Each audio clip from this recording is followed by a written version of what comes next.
Hi everyone, welcome back for another video. So today I'm going to talk about the recent weekend workshop with Matias De Stefano on the 9 dimensions of reality. And today is Tuesday, so it just finished and the energies are still strong within me and across I think everyone who went to the event. There were about 1,000 people there in London at the Friends House, which is the Quakers building, and it was a big auditorium.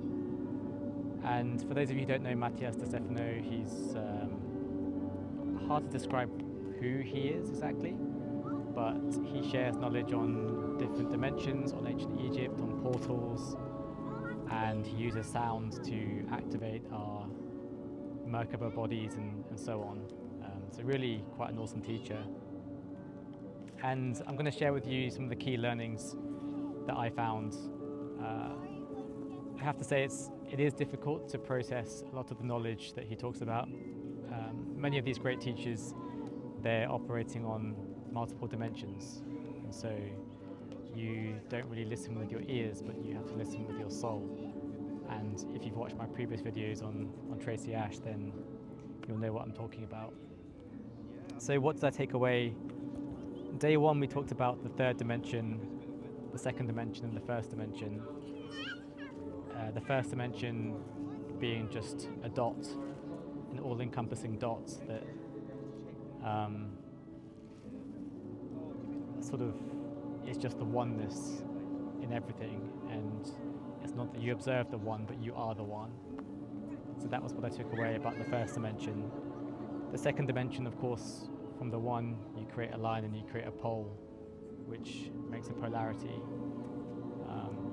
which we're all quite familiar with in terms of night and day, male and female, and so on. And then we have the third dimension, which Matias talked a lot about trinities, but what's interesting about the third dimension that I took away from the talk is that Matias talked about our two eyes and how each eye doesn't, well, we see a complete image through both eyes being merged in the brain, but actually each eye is processing a different image.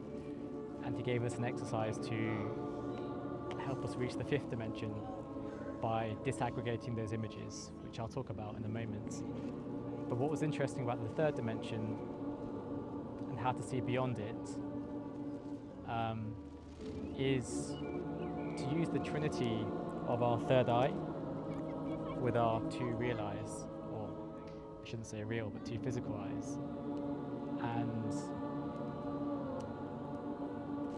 help see beyond the 3D using that. So I'll come back to that in a moment. And if some of this is a bit vague and disorderly, that's because the teachings are symbolic, metaphorical, multidimensional, and it's hard to put it into words. But I also want to talk about time being the fourth dimension. And I really got a good concept of time on the workshop, because what I realized from what Matias was saying is that time, as we perceive it, of course we know it's not real in the 3D. So what is it? What do we perceive in the 3D?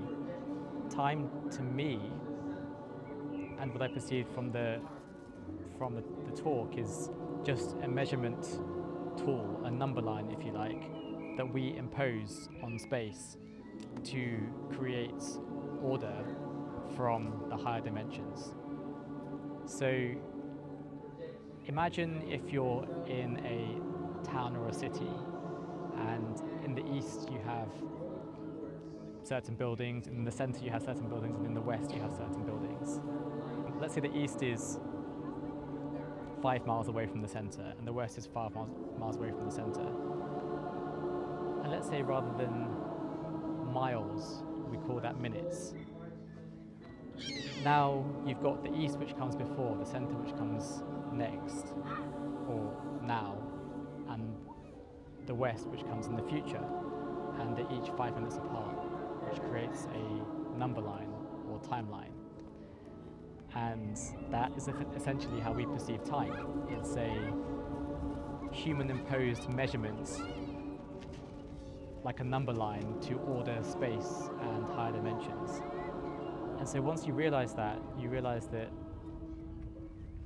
you can manipulate and access time by going through the number line, through time, and accessing the underlying.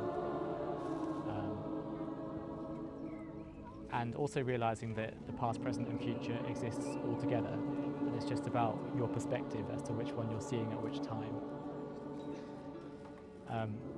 Matias also talks about how our halos, our crown chakra, often, and I may not be saying this exactly correctly, but my perception was, he was saying it often goes into different places as we, with our minds, perceive. Sorry, there was just a beautiful fox that passed me.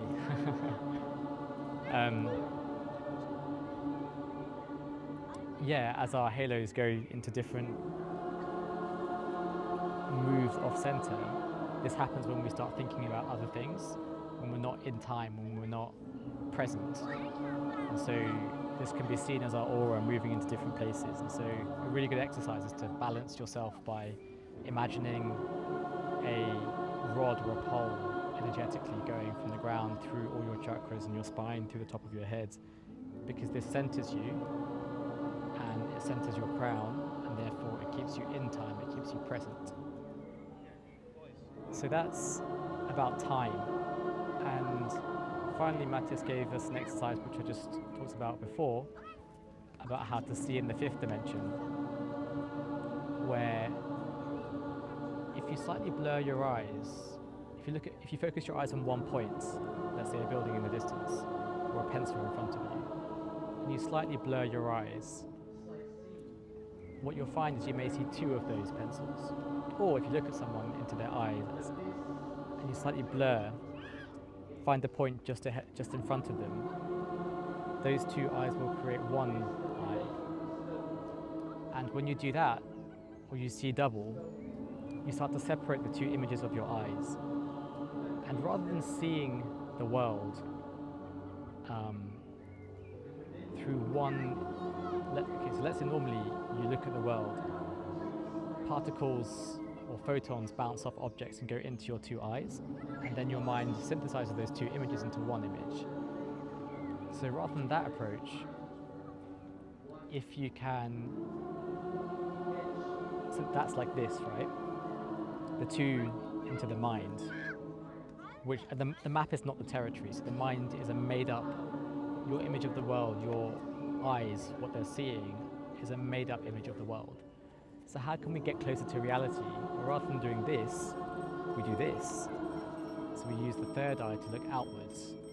And so if you do this blurring exercise, you see double, you separate the two images of each eye, you see? Which is actually closer to reality because each eye is seeing a different image. And when that happens, the third eye can go straight out and look through the truth, because the third eye is your truth. And when that happens, you start to see in the fifth dimension. You start to see something closer to reality. So try that exercise, it's quite a fun one. We all did it, about 1,000 people in the auditorium.